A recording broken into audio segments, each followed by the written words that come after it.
القرآن خلق الإنسان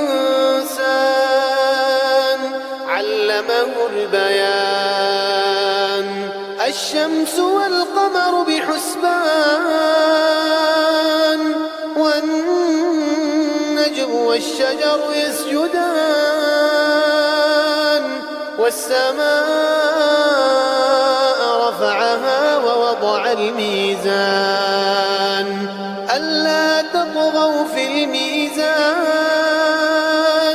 وأقيموا الوزن بالقسط ولا تخسروا الميزان والأرض وضعها للأنام فيها فاكهة والنخل ذات الأكمام والحب ذو